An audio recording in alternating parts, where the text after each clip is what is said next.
Média veut libérer les nations, la seule chaîne libre dans le monde. C'est vous, téléspectateurs d'Afrique Média, qui le dites sans cesse et cela nous honore. Bonsoir l'Afrique et bonsoir le monde. Bienvenue mesdames et messieurs à cette autre édition d'Appel sur le continent. L'émission des téléspectateurs, la palabre intellectuelle. Avec nos invités et vous téléspectateurs, nous allons échanger sur des thématiques qui concernent le continent africain en rapport avec le monde. Plusieurs mots et parmi lesquels le terrorisme. Un terrorisme qui se veut très très dangereux au point où on a besoin de l'assistance étrangère pour le combattre. Et la France, pays généreuse et civilisatrice, est donc toujours présente à vouloir nous aider à combattre ce terrorisme. Et pour ce faire, Emmanuel Macron invite les dirigeants du G5 Sahel, même si c'est à minima, puisque le Burkina Faso et le Mali n'y sont pas conviés. En tout cas, on en parle dans quelques secondes, le temps d'accueillir nos invités, parmi lesquels notre géopoliticien attitré, Luc Michel. Bonsoir Luc. Bonsoir Bachir et bonsoir à tes invités. Michel, de nombreuses années au service du continent africain, au service des causes de l'humanité. Et vous militez à chaque fois pour ce grand axe Afrique-Eurasie, et bien sûr, qui est en train de se dessiner petit à petit. À côté de nous, Gamal Abina. Bonsoir Gamal. Bonsoir à vous et bonsoir. Merci pour l'invitation encore une fois et bonsoir à tous les panélistes. Aujourd'hui encore, on aura beaucoup, mais alors beaucoup d'exclusivité. Je vous sais très pointu là-dessus. Merci d'être là. Et bien sûr, un autre que je reçois pour la première fois sur mon plateau. Il s'agit de Daniel Padan. Daniel Padan, bonsoir. Bonsoir. Merci et d'être bonsoir avec nous. Aux invités. Merci d'être avec nous, Daniel Padan. Pour nos Daniel Padan est docteur en psychologie et professeur de philosophie à l'Académie d'Amiens, c'est en France. Merci d'être là, messieurs. Eh bien, Luc Michel, commençons par vous. Emmanuel Macron convie les chefs d'État du G5 Sahel à une nouvelle réflexion sur la réorganisation du dispositif français. Que doit-on savoir là-dessus? Sortie par la porte et elle essaye de rentrer par la fenêtre. Nous vivons ce qu'on nous avons beaucoup parlé la semaine passée, le déclassement français. La France, elle est confrontée à la Russie, elle a perdu le soutien des Africains et elle a perdu le soutien de ses alliés américains. La France, c'est une petite puissance géopolitique qui existe dans l'orbite de la galaxie américaine qui la protège de son parapluie militaire. Tout a été bien pour les Français jusqu'en 2017, c'était l'alliance des États-Unis et de Paris. Paris était le gendarme de l'Afrique, Donald Trump disait le shérif de l'Afrique, mais à partir de 2019, Trump a décidé d'éjecter les Français qui avaient perdu la guerre du Sahel et de les remplacer directement par les Américains et les pays de l'OTAN. En début de cette année 2022, Joe Biden a fait semblant de se réconcilier avec Emmanuel Macron, mais en fait, il continue à marcher dans les pas de Donald Trump. Quel est le plan B américain? C'est ce qu'on appelle l'américanisation de la guerre du Sahel. C'est le recentrage de la guerre du Sahel sur le Niger, et surtout, c'est ce qu'on appelle le plan Takuba. Takuba, ce n'est pas une opération française, mais une opération américaine. Les Européens de l'OTAN de Takuba ne sont pas en Afrique pour faire plaisir à Paris. Ils sont en Afrique parce qu'ils sont soumis à leur maître américain. Ils sont là pour remplacer les Français. Ça explique d'ailleurs le peu d'enthousiasme actuellement des pays européens dans Takuba, parce que s'ils sont prêts à aider les Américains en Afrique, ils ne veulent plus traîner le boulet français. Donc, Paris a décidé par elle-même de parasiter les projets américains et de se greffer sur les plans Takuba, le Niger, etc.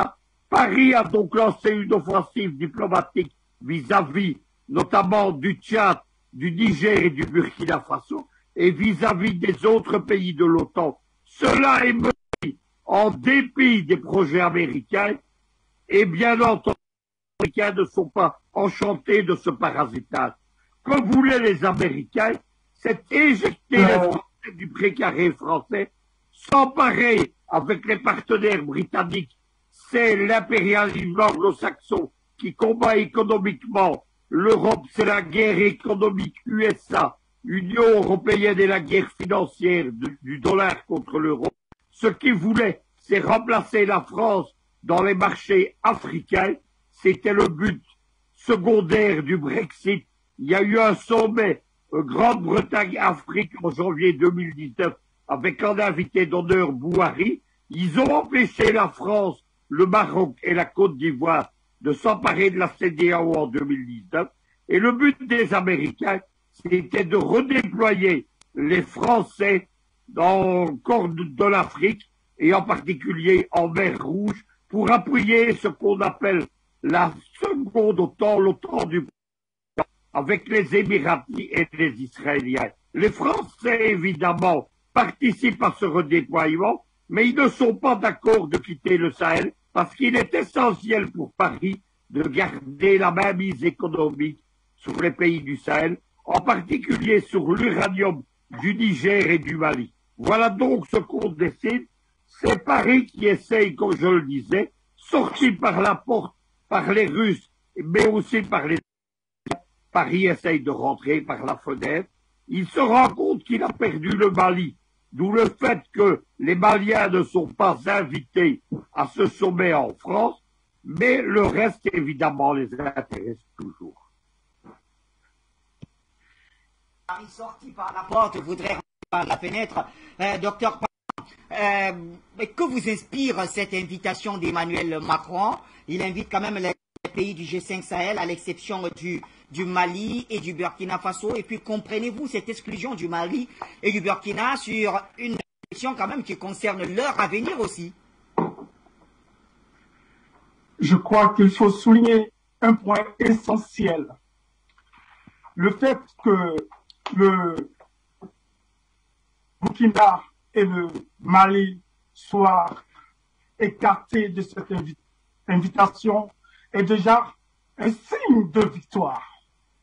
Je dis que c'est une forme de reconnaissance de ces États qui se démarquent de ce qui se joue à Paris.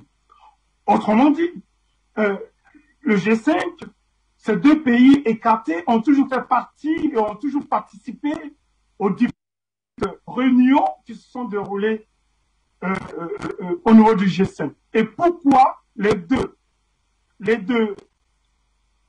États sont pas invités? C'est simple.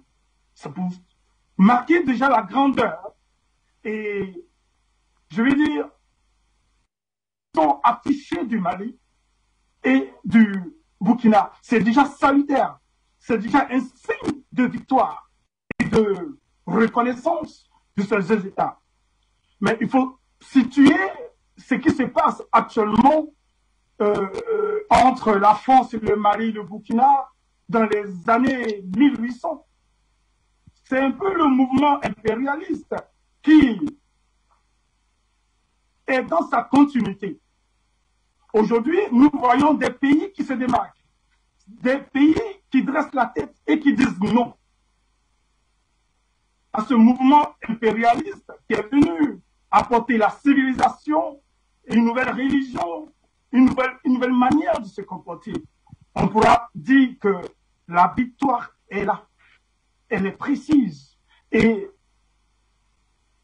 c'est aux deux États, burkinabés et maliens, de prendre connaissance d'abord de ce qui va être dit et comment reconstruire ou comment se préparer après cette réunion. Lorsqu'on se concerne, mon objectif, c'est pour repartir à zéro. En d'autres termes, le Mali doit se préparer. Le Burkina doit se préparer. On se prépare pour aller en guerre.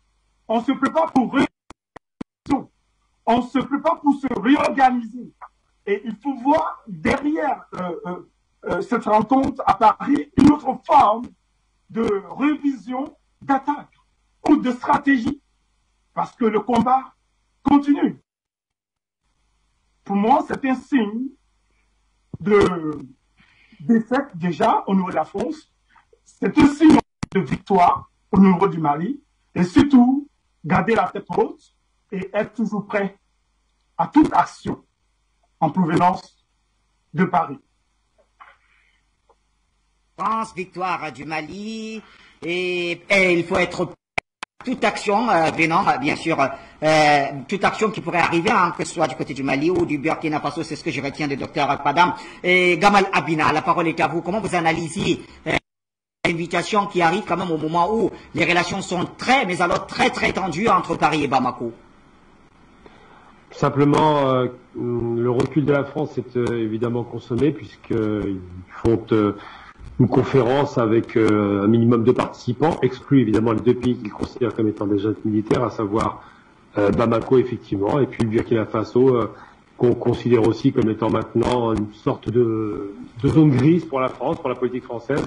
En substance, on doit retenir une chose importante, c'est qu'il y a eu au niveau international, et ça je pense que Michel pourra en parler plus en détail, une rencontre importante entre Macron et Poutine. Et ce n'est pas une rencontre anodine puisque ça parle d'Ukraine, mais pas seulement. Je pense que le sous-jacent de cette rencontre, c'est un rapport de redistribution des cartes dans la région africaine et dans l'Europe orientale. La crise ukrainienne a révélé une chose, c'est la puissance de l'Europe face à la menace américaine et à cette espèce de politique de 20 ans en guerre de Biden, car Biden n'est pas un faiseur de paix. C'est un homme qui était pour la guerre d'Irak en 2003, donc c'est quelqu'un qui est extrêmement dangereux. Le fait que la France se fragilise en Afrique n'est pas anodin. D'abord parce que les Russes et les Chinois commencent à prendre place sur le plan militaire et économique, et surtout, et c'est pas inintéressant, les Américains jouent aussi leur bateau pour écarter la France. C'est une vieille tradition de concurrence impériale entre les différents empires coloniaux et impérialistes que sont les États-Unis, la France, l'Angleterre, un peu dans une moindre mesure l'Espagne et le Portugal déclinant, mais il n'en demeure pas moins qu'aujourd'hui, effectivement, la France est en difficulté et donc elle à minima avec des participants qui ne sont pas vraiment le centre du débat, parce que le problème c'est le Mali en particulier, même si c'est la zone des trois frontières, c'est le Mali qui est le plus impacté par ces questions de terrorisme. Il y a un effet tache d'huile, mais il n'en demeure pas moins, comme je disais à l'instant, que le fait d'écarter deux États importants de la problématique terroriste se pose problème. Ensuite et surtout, les Français ont beau jeu de critiquer ce qu'ils appellent le groupe Wagner. Je traduis les conseillers militaires russes envoyés par le Kremlin pour rétablir la sécurité dans la région comme il en fait en Centrafrique. Eh bien, cette problématique, on oppose une fin de non-recevoir parce que soi-disant, c'est Le Drian qui parlait il y a peu de dire on ne peut pas travailler avec les Russes, ce qui est quand même sport de café, hein, c'est quand même les Russes qui ont libéré l'Europe, mais surtout de dire on ne peut pas travailler avec Wagner, sous-entendu une organisation qui soit pas sous contrôle de l'État. Et donc, je suis très étonné de ces positions, j'ai déjà répété à maintes reprises. Si l'objectif c'est de liquider le terrorisme islamiste, comme il l'appelle, donc ce groupe djihadiste un peu perdu et un peu encombrant pour les Français et pour le reste du monde d'ailleurs, si l'objectif a réussi, je vois pas en quoi la présence ou de conseils militaires russes ou de l'armée russe ou même de Wagner, l'entité qui semble-t-il est juste une sorte de marionnette créée par les médias occidentaux pour faire peur à l'opinion publique, si l'objectif c'était liquider le terrorisme, à la limite on pourrait très bien s'accoutumer avec des groupes comme Wagner. Les Français n'ont pas eu beaucoup de difficultés à faire en Irak en se rapprochant de Nusra, par exemple, qui est une organisation proche d'Al-Qaïda. Eh bien, en Afrique, apparemment, la problématique, c'est pas le terrorisme, c'est plutôt les Russes. Donc, on a bien compris que le terrorisme est un prétexte pour prendre pied en Afrique, pour avoir une légitimité d'occuper le territoire, car c'est bien une armée occupante aujourd'hui. Elle est arrivée, soi-disant, appelée par des dirigeants qui sont des marionnettes, mais c'est bien une occupation de fait militaire, avec tous les droits d'une armée qui fait ce qu'elle veut, comme on dira, au demeurant. Et parallèlement à ça, si leur problématique, c'était effectivement d'en finir avec le terrorisme, il aurait fallu qu'ils s'allient avec Wagner, comme ils l'appellent, donc avec les coopérants russes. Il aurait fallu que ces 1000 coopérants russes qui renforcent la formation militaire des Maliens et qui le feront certainement, je le suppose, avec peut-être les Burkinabés, que cette coopération militaire renforcée permette à ces pays de devenir autonomes sur le plan de la décision militaire et sécuritaire intérieure. Aujourd'hui, ça n'est pas le cas. Les Français prennent des prétextes fallacieux pour quitter du bout des lèvres, j'allais dire, le territoire. Ils annoncent d'ailleurs en substance qu'ils vont quitter effectivement le Mali, en disant que c'est une junte militaire, comme si c'était un problème pour eux, la junte militaire. Ils vont donc quitter le Mali pour des raisons un peu fantaisistes, mais en vérité, ça témoigne de deux choses. La première chose, c'est que M. Macron, il ne faut pas le perdre de vue dans un pays qui est surendetté, et que son intérêt, c'est de réduire les dépenses publiques, donc les dépenses militaires à l'extérieur qui coûtent très cher. M. Macron n'a jamais caché le fait qu'il allait réduire les dépenses militaires en France. Ça a été un vrai problème pour l'état-major français qui n'a pas apprécié cette manœuvre. Il y a même eu une démission très très importante d'un des principaux généraux français. Et parallèlement à ça, M. Macron avait déjà annoncé avant même qu'il y ait un coup de force au Mali ou ailleurs d'ailleurs, qu'il réduirait la présence de 5100 soldats à 2500 hommes en internationalisant la relation avec d'autres pays européens et certainement d'autres pays africains. G5 Sahel en l'occurrence. Donc, M. Macron a un intérêt réel à quitter le territoire. Il a vu M. Poutine. Je pense qu'ils n'ont pas parlé seulement que d'Ukraine. Je pense que la passation de pouvoir militaire s'est faite à la faveur de cette rencontre, mais ça on ne le racontera pas directement, et qu'effectivement aujourd'hui la France qui est en recul militaire, qui est en recul idéologique, qui est en recul même au niveau de sa fameuse langue qu'elle exportait comme une sorte de grande réussite, puisqu'il parlait beaucoup de la culture française qui rayonnait à travers l'Afrique, même là-dessus il commence à y avoir un recul au profit de l'anglais. Donc les Français sont en déclin, c'était attendu de toute façon en tous les cas. Ils ont démontré qu'ils étaient incapables de ramener la paix civile au bout de 8 ans d'intervention militaire qui n'ont pas donné grand-chose de positif. Mais surtout, ils ont montré qu'ils étaient incapables d'être mis en concurrence devant les Russes qui sont largement, et ça vous en êtes certains, largement plus puissants sur un plan opérationnel et militaire. Les Russes peuvent porter les combattants très loin, comme les Français sont obligés de faire appel aux Hercule C-130 américains pour apporter quelques troupes. Donc la réalité aujourd'hui sur le terrain, c'est qu'effectivement la France est en difficulté, fait semblant de montrer une autorité en recevant que quelques pays et en écartant les deux principaux intéressés pour donner le sentiment que dans cette région-là, finalement, c'est un problème de démocratie qui se pose et plus un problème de terrorisme. Luc Michel, je reviens à vous et on ouvre un peu le standard pour nos téléspectateurs au fur et à mesure qu'on avance. Luc, là on voit quand même clairement qu'on parle de l'avenir du Mali, du Burkina, pays membres du G5 Sahel, sans eux. Et est-ce que tout cela pourrait avoir des implications sur le golfe de Guinée? Si oui, quelles seraient ces implications? Oui, mais avant de vous répondre, je voudrais intervenir sur Gamalabina parce que l'histoire, la fable de discussion entre Macron et Poutine à Moscou sur l'Afrique, c'est un bruit qui est lancé par le Quai d'Orsay et il est démenti par le Kremlin dans les 48 heures. Il y a un dessin de presse, c'est la reprise de la couverture de Tintin à Moscou de 1920. On a mis Macron en Tintin et on a mis Macron à Moscou. Macron fait croire qu'il est encore un grand qui intervient dans les affaires du monde. Ça n'a pas du tout été le cas à Moscou. Le bruit qui inquiète les Africains, qui font croire qu'on pourrait y changer notamment l'Ukraine avec l'Afrique, c'est une fable. En réalité, l'affaire ukrainienne, elle ne manifeste pas une volonté d'indépendance européenne. Au contraire, Joe Biden a remis la main sur l'OTAN. En particulier, il a liquidé les Allemands qui étaient favorables à l'alliance avec la Russie. On a limogé le vice-amiral allemand qui commandait la marine allemande parce qu'il a fait des déclarations favorables à la Russie et au retour de la Crimée dans la fédération russe. Et on est en train d'éjecter du Parti social-démocrate l'ancien chancelier Schröder qui aujourd'hui préside le conseil d'administration russe de Gazprom. C'est donc l'élimination des éléments pro-russes européens.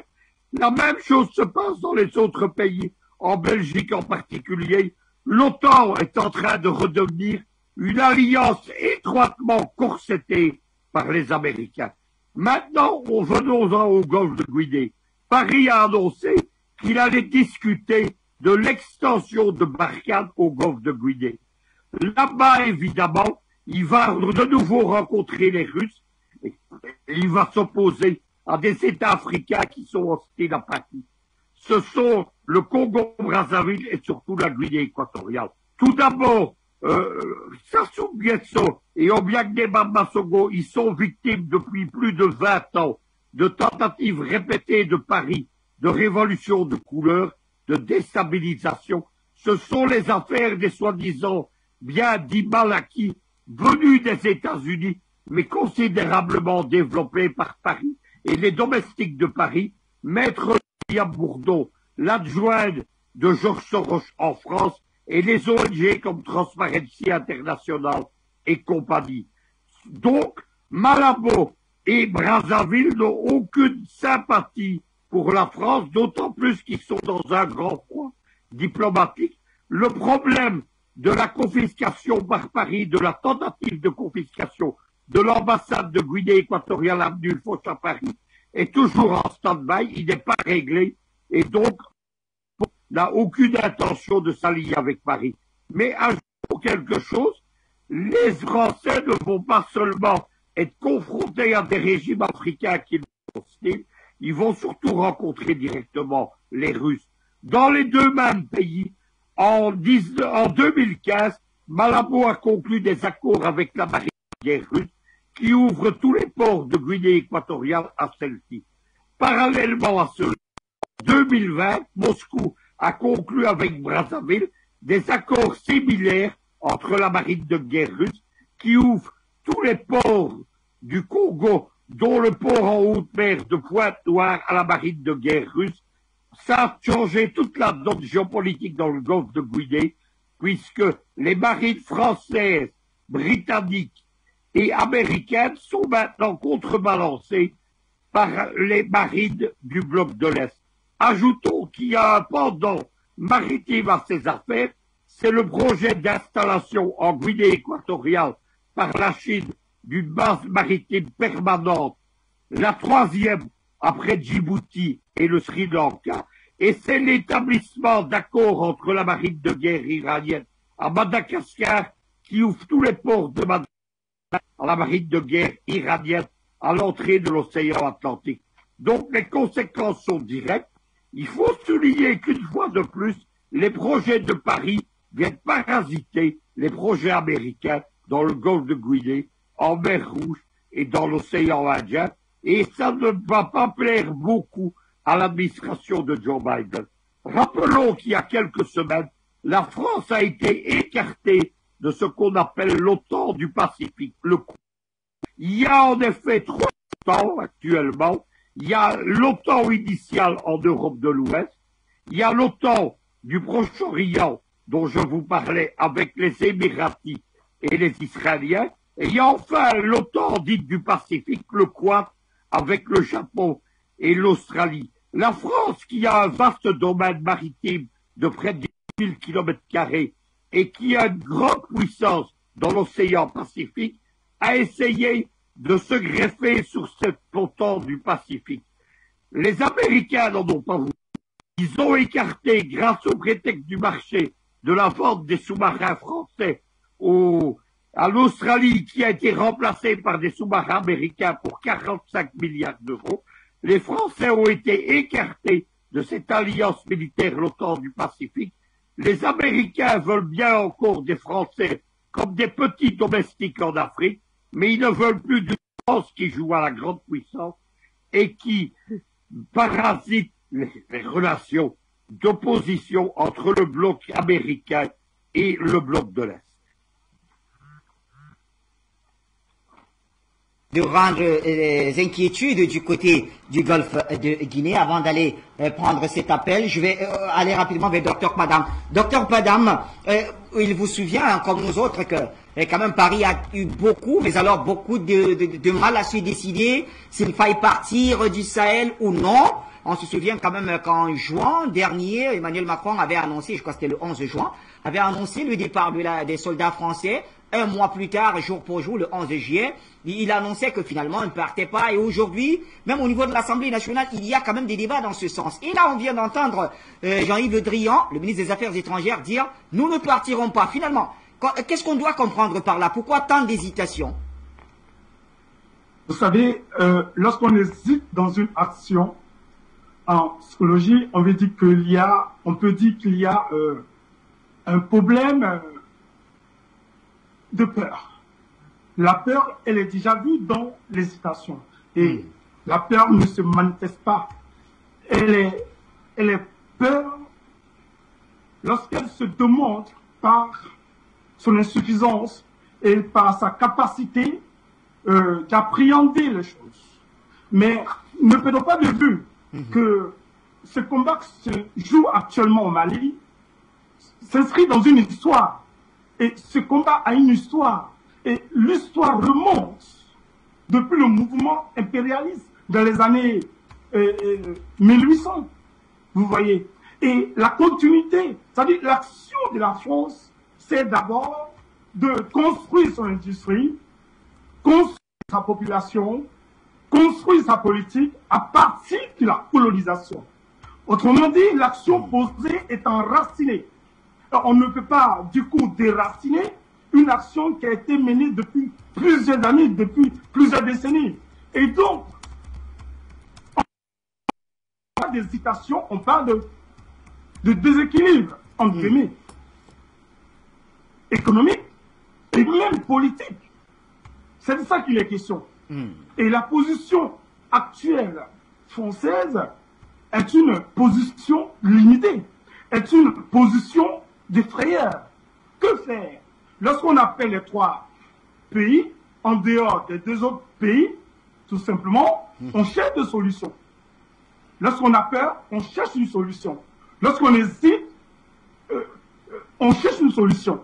C'est en ce sens que je dis que le Mali sort toujours renforcé. Le Mali est déjà en voie et ce pays doit garder ce cap. En ce sens que celui qui hésite fait signe de faiblesse. Vous voyez. Et je crois qu'il faut arrêter tous ces discours qui viennent emballer cette vie politique ou tout ce qui se passe au Mali, mais cherchons simplement à lire le mouvement français, le mouvement de Paris. Et quelle action? Nous sommes dans une stratégie de guerre. La stratégie de guerre, c'est de distraire, quand même qu'on hésite, quand même qu'on a peur, c'est de distraire l'adversaire. C'est en ce sens que nous appelons le Mali d'avoir un moral psychologique très fort et de lire toujours les mouvements de l'extérieur, autrement dit de Paris. Pour moi, la victoire, elle est là. Sauf que, je le dis, je le répète, évitons de multiplier des mots par-ci, par-là, cherchons tout simplement à mobiliser la jeunesse africaine. Mobiliser tous ces pays, tous ces peuples qui ont soif d'une démocratie vraie. Cherchons plutôt aujourd'hui à faire passer à travers Afrique Média ce que vous faites, à toucher toute cette jeunesse africaine. Et amenons toute cette jeunesse à lire cette politique qui se joue actuellement entre le Mali et la France.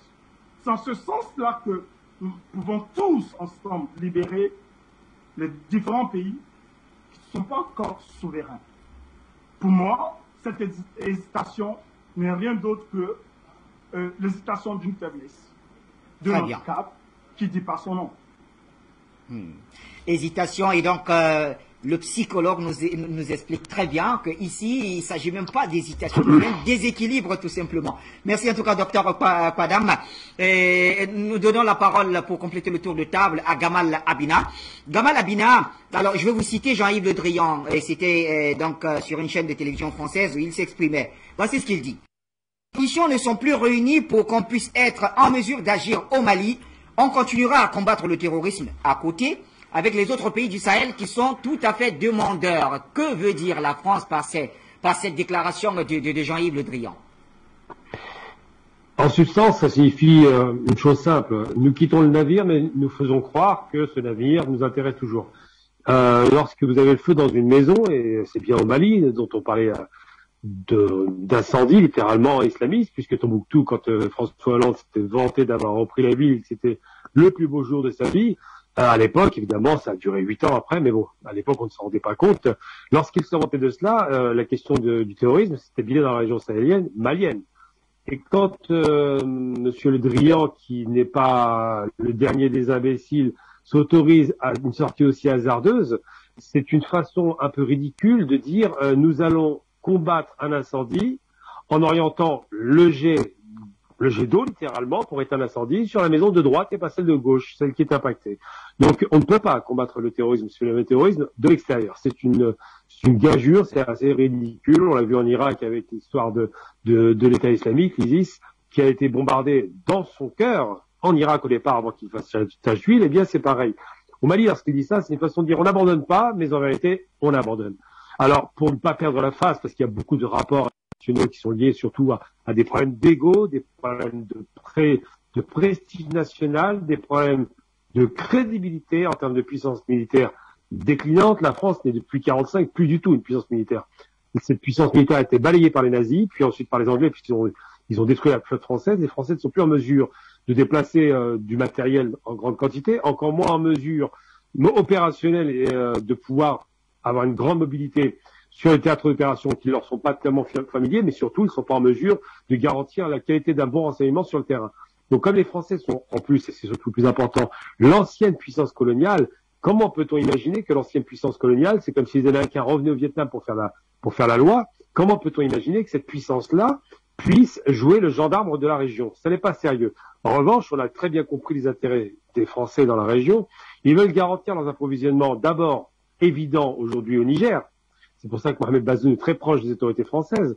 Et ils veulent garantir aussi leurs approvisionnements dans les futures zones d'exploitation que constitue le Mali, qui n'a pas encore bien exploité, et évidemment le Burkina. Ce sont des pays qui potentiellement, un peu comme la RDC à l'époque, sont des pays très riches, mais qui sont peu exploités parce que les moyens ne sont pas mis en œuvre, parce qu'évidemment l'État est défaillant, parce que évidemment on a tout fait pour empêcher la formation des cadres dans ces pays. Et donc quand la France arrive comme une sorte de gendarme pour dire on vient vous aider comme un grand-papa, quand on vient donner des leçons et qu'au finalement on se rend compte que à la faveur d'un coup de force, eh bien les Maliens ont décidé de prendre leur avenir en main et de prendre les choses sérieusement en place. On prend l'exemple par exemple de ce qui s'est passé en République centrafricaine quand la France gérait, c'était les catastrophes, on arrivait presque à une guerre civile interconfessionnelle. 6 mois plus tard, avec l'intervention des Russes, le problème est réglé. Eh bien les Maliens l'ont vu avec un bon œil, d'ailleurs toute l'Afrique a vu cette intervention efficace, et ils disent à tout prendre, autant aller voir chez les gens qui font un travail en moins d'un an, ils ont un résultat probant, plutôt que 8 ans d'échecs français consommés, qui maintenant voudraient internationaliser la relation de force en créant Takuba, une sorte de multination européenne. Encore une fois, n'oublions jamais que les Africains sont toujours mis de côté, comme si c'était de grands enfants. Rappelez-vous les termes racistes utilisés au XVIIIe, surtout au XIXe siècle. Eh bien, aujourd'hui, la question qui se pose, c'est de savoir est-ce que la France peut partir sans avoir une image trop délétère, trop ridicule. C'est bien que Michel ait précisé à la pensée, parce que j'étais pas certain d'échanges possibles entre Monsieur Macron et Monsieur Poutine. Il est évident, évidemment, que Monsieur Macron n'a pas de poids en Russie, d'ailleurs, comme n'avait pas de poids Sarkozy, ou même encore De Gaulle, on peut encore élargir la voilure. Mais une chose est certaine aussi, c'est que la relation russo-française sur la question africaine est une relation de concurrence extrêmement exacerbée. Et il se trouve qu'aujourd'hui, c'est les Russes qui remportent la mise. Pourquoi? Simplement pour des raisons, c'est que, quel que soit ce que dira Le Drian, qui va convoquer d'autres États sur la question d'un État qui actuellement lutte contre le terrorisme, donc d'autres États qui ne sont pas directement concernés, de dire nous allons lutter de l'extérieur, c'est pathétique, et il démontre simplement que les Français sont plus en mesure de négocier dans la région. Aujourd'hui, ce qui va se jouer, c'est certainement la présence russe qui risque d'être durable et efficace, mais surtout la concurrence directe russo-chinoise contre non plus l'Occident, Europe, États-Unis, mais les États-Unis simplement. C'est eux qui prennent le relais, c'est eux qui vont certainement commencer à pousser leurs actions et leurs cartes, c'est eux qui vont commencer à jouer la carte du porte-monnaie, parce que souvent les Américains, pour obtenir des faveurs des États qui sont littéralement soumis à leur politique, utilisent le porte-monnaie pour acheter des dirigeants. Mais il y a une bataille que tous les États occidentaux, néo-impérialistes ou impérialistes, ont perdu aujourd'hui. Néo-impérialistes, c'est les États-Unis évidemment. Tous ces États ont perdu une bataille, c'est la bataille du cœur. Les peuples africains ont accès à l'information, sont en mesure de savoir qui sont leurs ennemis, et qui sont les gens qui peuvent leur rapporter un intérêt certain. Je ne dirais jamais que les Russes sont les amis des Africains, c'est ridicule. Les Russes sont les amis des Russes, mais en même temps, les Russes apportent des résultats aux Africains que les autres n'apporteront pas. Il faut savoir utiliser des forces étrangères qui peuvent être favorables et qui peuvent avoir une relation saine, plutôt que les forces étrangères qui ont démontré depuis 70 ans maintenant, enfin 60 ans pour les indépendances, leur incapacité chronique à apporter au moins la paix, sinon le développement. Donc effectivement, lorsque Le Drian parle comme ça, c'est juste un effet comme ça d'annonce pour faire l'intéressant, mais c'est parfaitement que la partie est réglée. La population déteste l'armée française, on l'a vu à chacun de ses déplacements, et au-delà de la population, de toute façon, les dirigeants africains qui commencent à devenir indépendants ne veulent plus entendre parler de la présence des Français qui ont montré leur incapacité. On ne félicite jamais les perdants dans une guerre, et en aucun cas on va féliciter les Français qui ont démontré plus d'une fois leur incapacité chronique à régler la question du terrorisme. Bina pour cette intervention. Eh bien, on va donner la parole à nos téléspectateurs, comme je le disais tout à l'heure. Nous avons donc l'appel en provenance du Cameroun, c'est l'appel de Tenou. Bonsoir, monsieur Tenou.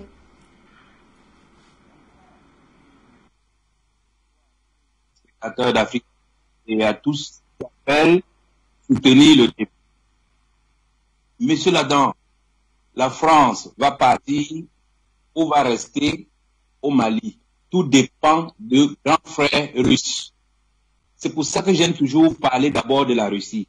La Russie est non coloniale, monsieur Ladan, parce que c'est une Russie riche, ce sont des génies, ils ont l'assurance, c'est une puissance économique, industrielle et militaire. Elle est non parce qu'elle a toutes ces richesses-là, ce que les autres n'ont pas. Cela dit, une chose qui échappe beaucoup aux Africains, c'est que les Européens sont appelés des Caucasiens. Or, le Caucase se trouve en Russie. Donc ça veut dire que les Russes, c'est les grands frères des Européens.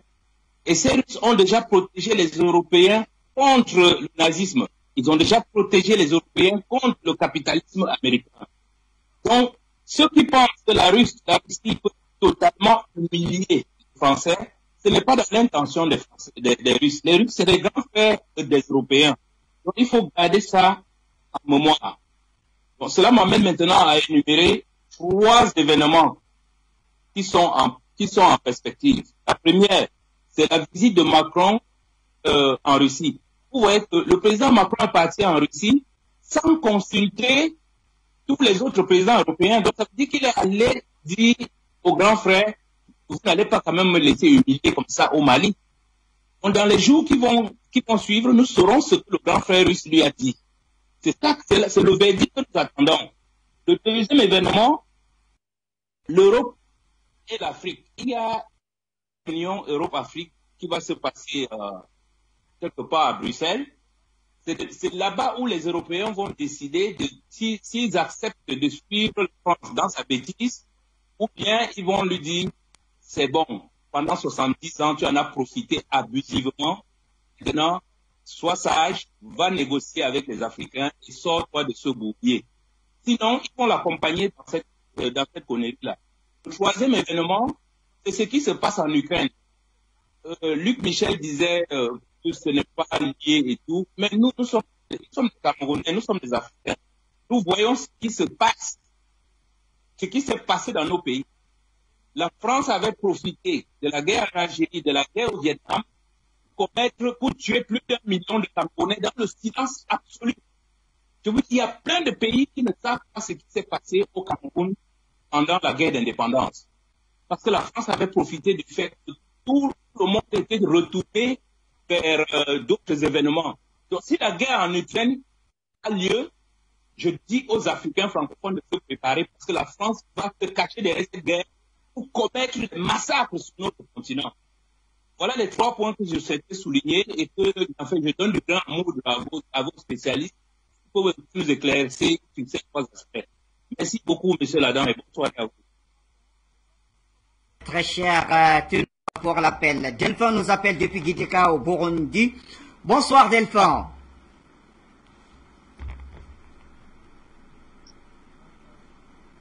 Allô? Oui, Delphin, bonsoir. Bonsoir, mon très cher frère Bachir. Je m'excuse, hein, j'ai pris l'émission en route, mais j'ai pu suivre une partie des développements de mon très cher aîné Luc Michel et monsieur Gamal Albina. Je crois qu'il n'y a pas d'autres invités à part les deux. Ah oui, il y a un psychologue. J'ai oublié son prénom. Je m'excuse aussi. Voilà. Et les téléspectateurs et les téléspectatrices. Donc, je ne vais pas revenir sur ce qui a été dit.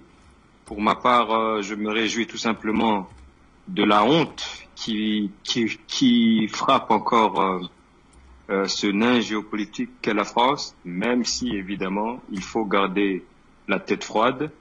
Comme l'a exposé monsieur Luc Michel, la France va essayer de trouver des nègres de maison comme Bazoum pour se trouver une petite niche pour rester un peu.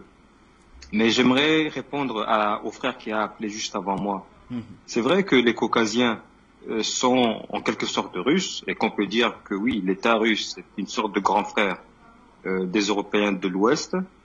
Une ancienne même française du Moyen-Âge venait de la dynastie Rurikide, qui est celle qui a bâti la Russie. Mais M. Poutine n'a jamais dit le contraire. Monsieur Luc Michel pourra me compléter quand j'aurai fini, mais le projet de M. Vladimir Poutine était de bâtir une coopération euro-asiatique qui va du Portugal jusqu'à l'extrême orient, donc à l'extrême est du continent asiatique. Donc ça a toujours été le but d'arracher le contrôle de cette partie du monde à la véritable puissance. Ça, en revanche, c'en est une. Je parle des États-Unis. Et Monsieur Brzezinski, jusqu'à sa mort, et avant lui Kissinger, ont toujours travaillé dans ce sens. Donc oui, la Russie va, que les Européens le veuillent ou non, remodeler les rapports géopolitiques, sociaux et culturel, même financier, de ce qu'on appelle aujourd'hui l'euro asiatique, l'euro-Asie. Donc il ne faut pas se faire non plus trop de mourants là-dessus. Le nain géopolitique qu'est l'Élysée n'a plus l'envergure qu'il avait à l'époque de De Gaulle. Donc il n'aura d'autre choix que de suivre le mouvement. Maintenant, ceux qui croient encore que la France est une grande puissance, ma foi, on a suffisamment démontré ici que ce n'est pas le cas. Donc libre à eux de continuer dans cet égarement. Donc je vais sortir simplement en posant une question à mon cher René Luc Michel ou à d'autres qui ont les réponses parmi les invités. J'ai récemment vu que Madame Parly s'est réjouie que l'Indonésie ait accepté d'acquérir des bâtiments de guerre français, notamment des navires. Et je me demandais si cela rentre dans la logique des États-Unis, qui veut que désormais la France soit beaucoup plus déployée entre le Pacifique et l'océan Indien. Donc un petit peu d'éclaircissement à ce sujet m'aiderait bien à comprendre la suite. Et donc je vous restitue le micro, Afrique Média, le monde c'est nous. Merci très cher Delphin depuis Gitega. J'espère que Luc Michel donnera réponse à votre question tout à l'heure et quand il prendra la parole. En attendant, on va au Sénégal et c'est Mendy qui nous appelle. Bonsoir Mendy. Oui, bonsoir Afrique Média. Je vous remercie de me donner la parole. Je suis vraiment sur votre antenne et je passe le bonjour à tous vos invités et aux techniciens qui sont avec vous. Je tenais juste à passer un message, souvent que quand j'entends parler les gens qui disent toujours la Russie. La Russie, je suis bien content qu'elle soit là pour aider l'Afrique, mais je voudrais seulement pour que les gens comprennent, que ce soit toute l'Europe, parce que là je vous appelle de France. Je voudrais que les gens comprennent qu'aujourd'hui, ce n'est pas une histoire seulement de la Russie, c'est une histoire de la population africaine qui a décidé. Et là, ce chemin-là qu'on a pris, il n'y a plus personne pour nous arrêter. Que la Russie soit avec nous, c'est bien. Qu'elle ne soit pas avec nous, ça ne nous empêchera pas de continuer par cette génération de prendre la mer, de ne pas savoir nager, prendre autant de risques, est capable de rester en Afrique et de défendre les biens de l'Afrique. On est déterminé. On est déterminé. La détermination qui veut dire comme quoi il n'y a plus de marche arrière, de l'avant. On ne peut plus reculer. Et on remercie beaucoup Afrique Média pour tout ce qu'elle fait pour nous aider, pour nous accompagner pour ce combat. Bravo à vous tous, toutes les personnes qui interviennent sur Afrique Média. Le peuple est à nous. Je vous remercie beaucoup, l'Afrique Média. Bandakani. Bandakani, vous lui dites le bonsoir de ma part, le monsieur Bandakani. Et merci pour tout ce qu'il fait. Merci très cher ami. Merci à vous et à tous ceux qui suivent Afrique Média tout à côté de vous. On entend des voix, nous sommes déterminés, saluez tel. Eh bien, votre message, en tout cas, il arrivait à bon port. Merci à vous, messieurs. Nous restons au téléphone avec Ousmane qui nous appelle du Mali. Bonsoir, Ousmane. Bonsoir, M. Bachir. Je salue tous les amis du panel, tous les panafricains du monde. Moi, ce qui est un peu, et que je voudrais partager avec les panafricains, c'est-à-dire Macron invite nos voisins du Niger, de la Mauritanie et du Tchad pour les G5 et demain. Et d'après France 24, il doit dire à la Barkhane de se retirer et puis les Européens, ce qu'on appelle Takuba, pour quitter le Mali. Bon, moi je crains que ceci, maintenant, eux, ils vont quitter, mais ils ne quittent pas le Sahel. Bon, si eux quittent le Mali, eux ne quittent pas le Sahel, alors que quand on regarde le Sahel pendant ces années-là, c'est le Burkina et le Mali, les Maliens qui ont tellement souffert. Donc, moi, je demande seulement à ceux qu'on fait beaucoup attention pour que Macron et son ministre des Affaires étrangères, Jean-Yves Le Drian, ne prennent pas des mercenaires pour envoyer le Burkina et le Mali, en disant que c'est des terroristes. Parce que tout ce qui s'est passé au Mali, pendant qu'il y avait Serval et puis Barkhane, par fini, on a pu comprendre que c'est Barkhane même qui armait, qui amenait des gens, qui les armait, qu'on appelait terroristes. Donc il n'y a eu jamais de terroristes au Mali. C'est des expatriés que Barkhane formait et les envoyait, et les donnait les armes. On a eu des preuves. Bon, maintenant, ils ont tout fait parce que Macron avait juré qu'avant les élections présidentielles, il faut qu'il fasse partir les jeunes patriotes à Syrie. Donc, Jean-Yves a tout fait ils ont échoué. Maintenant, avant les élections présidentielles, ils veulent déstabiliser notre transition. Moi, je crains beaucoup qu'on n'envoie pas. Parce que Jean-Yves Le Trian, là, c'est le pionnier des Jacques Faucard. Donc, l'un des plus grands mercenaires de l'Europe, c'est Jean-Yves Le Trian. Quand il parle, si vous remarquez, chaque fois il parle de mercenaire. Lui-même, il est mercenaire. Donc, on vous demande des bénédictions, vraiment, et surtout faisons attention à faire leur départ pour pas qu'ils nous fassent envoyer des mercenaires.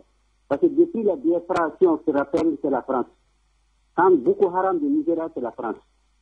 Donc, tout ce qui se passe là, c'est la France. Donc, ils n'ont pas eu la chance de tuer ce qu'ils voulaient tuer avant le départ de Macron. Parce que Macron a essayé, il ne sera plus le président de la France. Donc, les jeunes, les vieux sont mis des affaires étrangères, il a trahi. Donc, ce qu'ils voulaient, ils ont échoué. Maintenant, il faut qu'on se mette à garde. Faisons beaucoup attention. C'est le cri de cœur que je voulais faire et demander beaucoup de bénédictions au panel. Afrique Média, le monde, c'est nous. Le monde, c'est nous, vous l'avez dit. On prend un dernier appelant pour cette série. C'est Jean. Il nous appelle des États-Unis. Bonsoir, Jean. Bonsoir, Bachir. Bonsoir. Merci pour les techniciens qui ont accepté mon appel. Bonsoir à vos invités. Bonsoir, Luc Michel. Bonsoir, Gamal Abina. Bonsoir, Madame. Bonsoir à tous ceux qui étaient sur Afrique Média.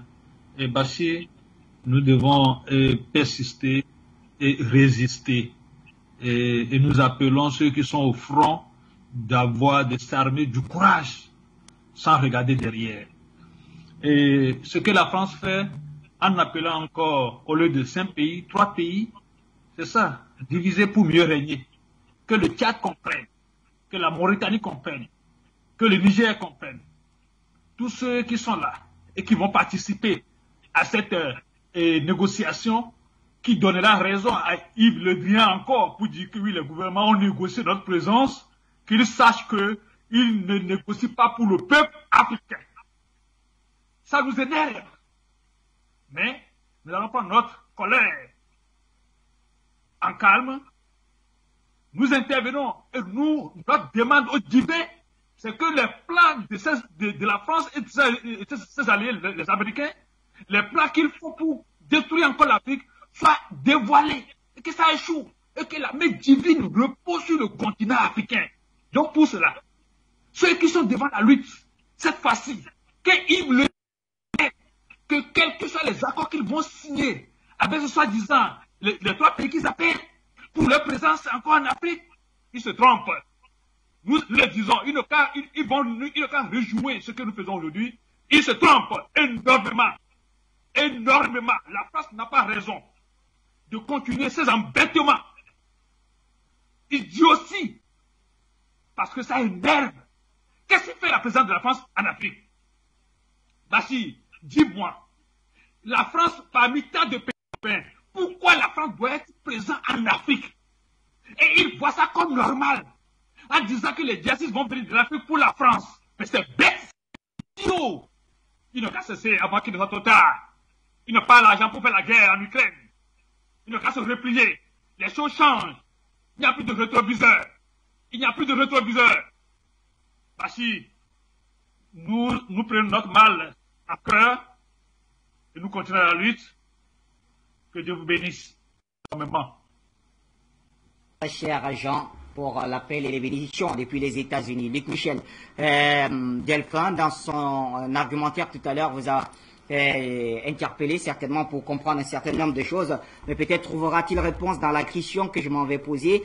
Alors, quand on a écouté quand même et vu ce qui se passe sur les médias occidentaux et russes, on a l'impression qu'il y a une vision, il y a 2 visions de l'Europe, celle de Bruxelles et celle de Moscou.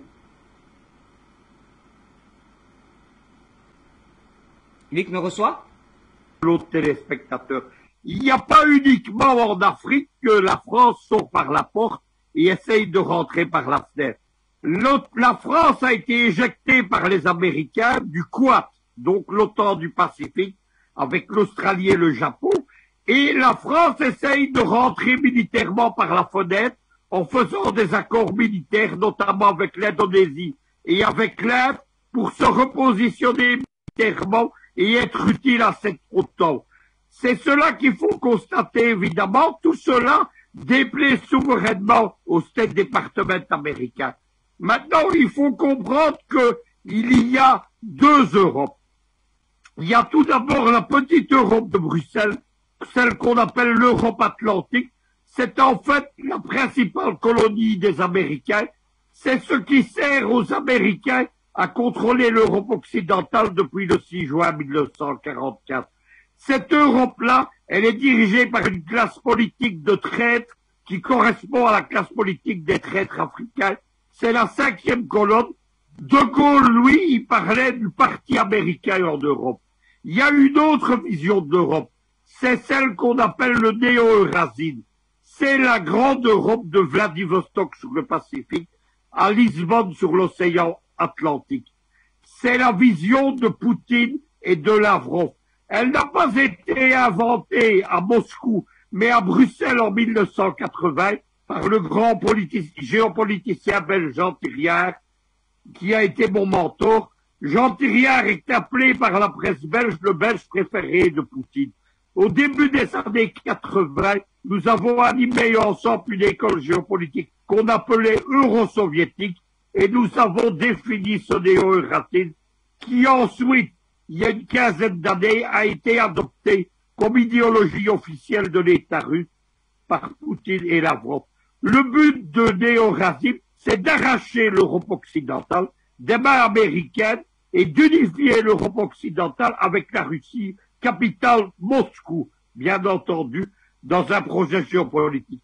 Nous sommes là au cœur de l'affrontement géopolitique principal de l'histoire.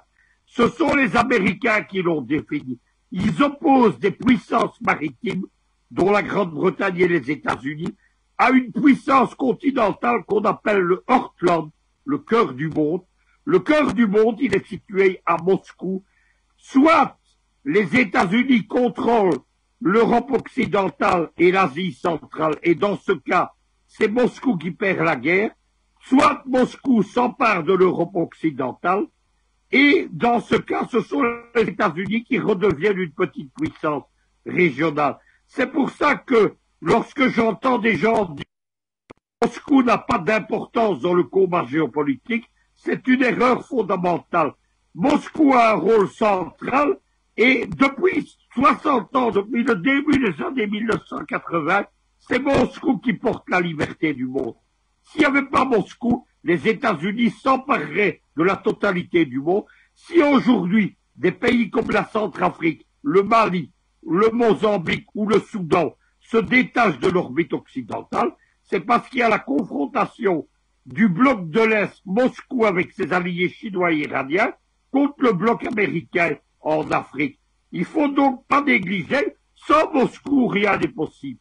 Les 10 000 têtes nucléaires qui tiennent tête aux États-Unis, les porte-avions, les missiles intercontinentaux, les missiles hypersoniques, ces forces militaires que Moscou projette actuellement sur 5 théâtres d'opération, eh bien, tout cela n'est possible que par la puissance russe qui a été restaurée par Vladimir Poutine.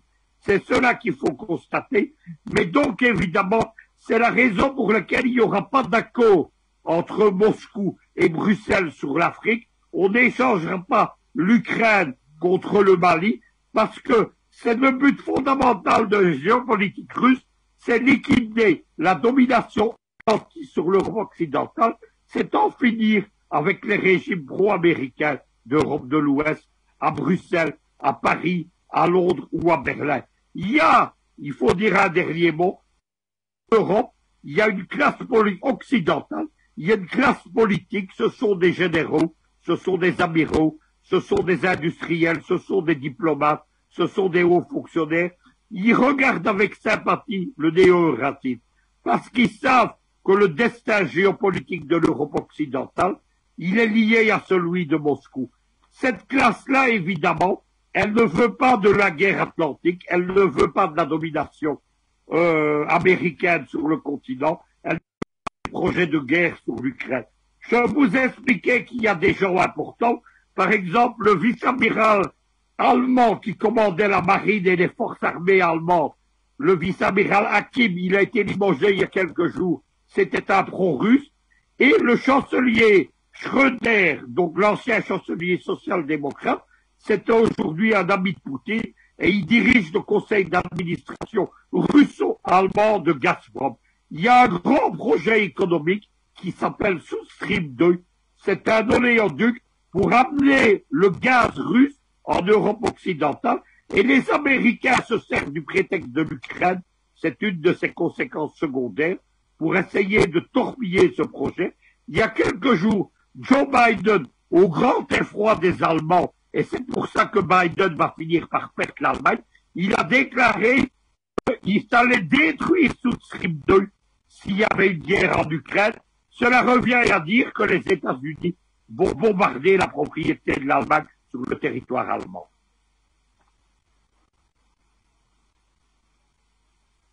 Donnons la parole donc rapidement à Dr Padan. Dr Padan, quel est ou quel serait l'intérêt de la France quand même à vouloir à tout prix combattre le terrorisme au Sahel? Et on sait que le Sahel quand même c'est à des milliers de kilomètres de la France. Bon, c'est une utopie de vouloir dire que la France doit combattre le terrorisme lorsqu'on sait que le terrorisme est fabriqué, a été inventé et créé, et je dirais armé. Donc parler de la France et parler du terrorisme, on peut dire France égale terrorisme. Vous voyez un peu. Et combattre quoi? Dans le vide, le vent. Alors c'est une utopie de parler de combattre des terroristes au Sahel. Nous sommes tous éclairés aujourd'hui. Je dirais que les Africains sont tous éclairés. On sait qui est le terroriste, comment est-il venu, comment a-t-il été armé. Et on ne fera plus l'histoire, parce que lorsque j'écoute Afrique Média, d'abord je salue Luc Michel pour la pertinence de ses idées. Cet homme, je dirais, est une grâce pour Afrique Média et pour toute l'Afrique. Lorsqu'on l'écoute, on a toutes les informations. Et à longueur de journée, on écoute Afrique Média, on a toutes les informations aujourd'hui sur le terrorisme. Et même ce qui nous échappe, nous sommes tous éclairés. Donc on ne peut pas, c'est déjà une erreur d'analyse de dire que la France veut combattre. Non, la France a soi construit et détruit avec le terrorisme. Et cela a été depuis, je dirais, l'impérialisme, depuis les années 1800. Il faut situer toujours ce qui se passe aujourd'hui dans son contexte historique, où on dit qu'on vient donner du progrès ou la vraie vie à l'homme noir. Et donc, nous voyons que la mission de la France a échoué. Nous devons redéfinir ce que c'est que le terrorisme. Ce n'est pas le terrorisme qu'on vient nous faire croire aujourd'hui, mais ce n'est qu'une politique inventée pour exploiter, pour creuser, pour tuer, pour, je veux dire, exploiter des sous-hommes.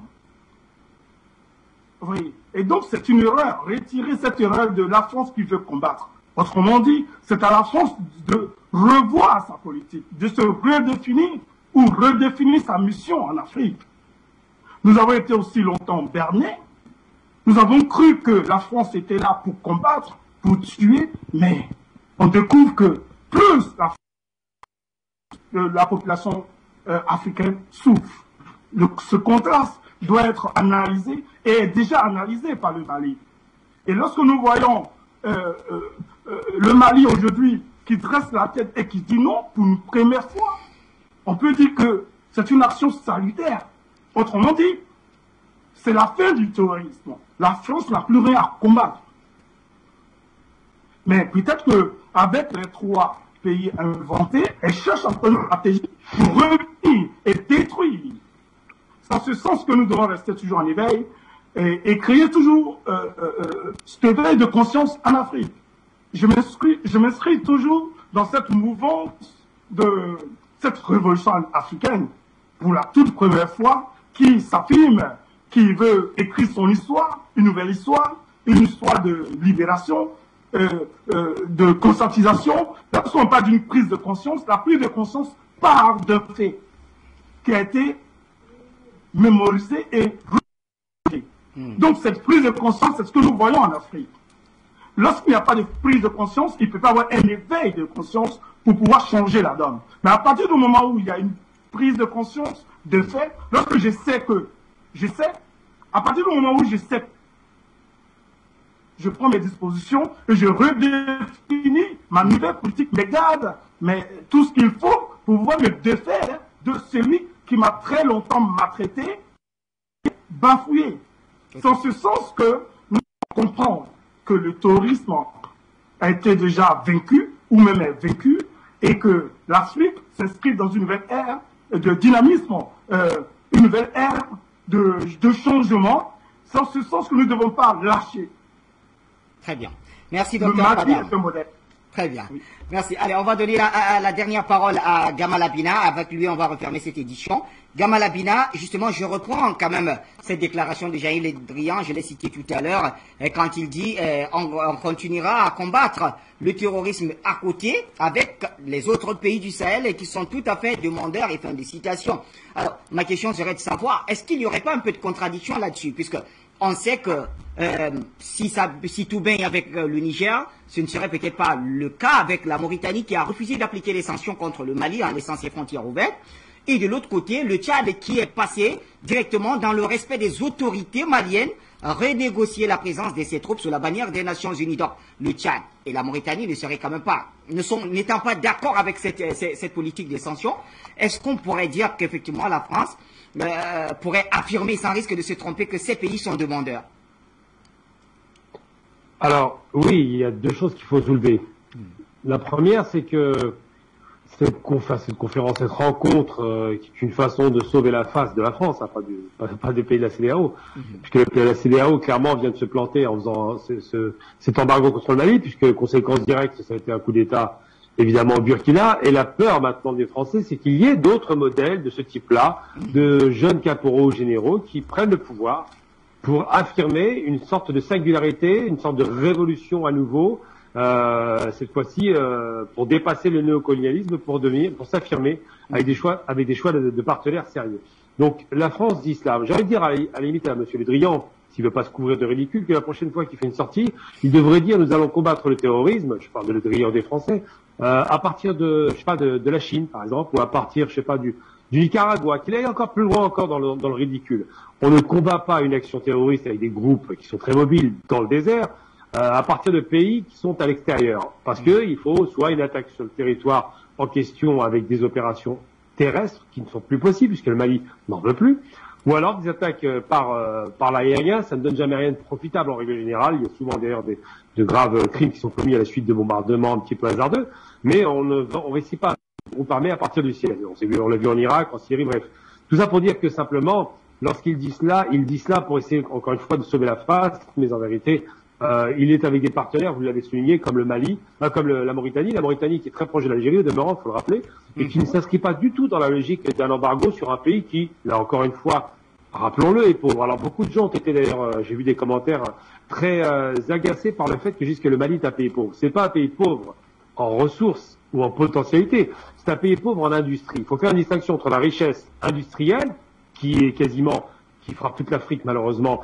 La plupart des pays africains, sauf peut-être l'Afrique du Sud et l'Égypte, on dira, sont des pays qui sont pauvres industriellement, mais qui sont très très riches sur le plan des ressources minières, des ressources énergétiques, des ressources même simplement de la culture de l'agriculture. C'est des pays très riches, mais qui sont sous-exploités. C'est ça la pauvreté. La pauvreté, c'est de ne pas être en mesure, malheureusement, pour des raisons X ou Y, de guerre ou d'organisation d'incapacité de développement, de rester malheureusement dans une situation de dépendance vis-à-vis de l'Occident qui continue à donner quelques miettes de soi-disant aide, alors que le but d'un pays indépendant, c'est de produire sa richesse. Et donc, simplement pour dire que aujourd'hui, ce qui se passe avec Le Drian lorsqu'il fait cette rencontre, il fait juste une rencontre qui caractérise son échec. Il est avec des pays, vous avez bien fait de le souligner, qui ne sont pas d'accord sur la politique, comme le Tchad, par exemple, d'embargo, qui ne sont pas d'accord avec la politique conduite par la France sur le plan militaire, puisque l'échec est consommé, et qui font juste semblant, peut-être à la limite Mohamed Bazoum, qui a besoin effectivement d'une relation très forte avec la France, qui sont ses principaux clients par rapport à sa principale richesse en substance l'uranium. À part Bazoum, qui est plus ou moins mais encore ça peut ne pas durer. Sinon, la peur des Français aujourd'hui, c'est pas de faire, c'est plus le terrorisme. Le terrorisme, c'est dépassé. On sait qu'il va être liquidé. Ce qui fait peur aux Français, c'est des coups d'État nationalistes, souverains, qui vont prendre la tête de ces États et se débarrasser des figures tutélaires occidentales et françaises en particulier. Donc c'est vrai que cette question-là se pose avec beaucoup de difficultés pour les Français, mais aujourd'hui réellement, vous pouvez constater, on attendait un départ de la France. Ils ont fait semblant de pas partir au ralenti, mais finalement ils sont chassés de fait parce que les Russes sont sur place et qu'ils ne veulent pas travailler avec les Russes pour des raisons dogmatiques et idéologiques. Eh bien aujourd'hui, la rupture est consommée et l'échec est total. C'est patent, c'est évident. N'oublions jamais encore, et je le répète une dernière fois, que quelque part ça arrange la direction politique française. Très bien.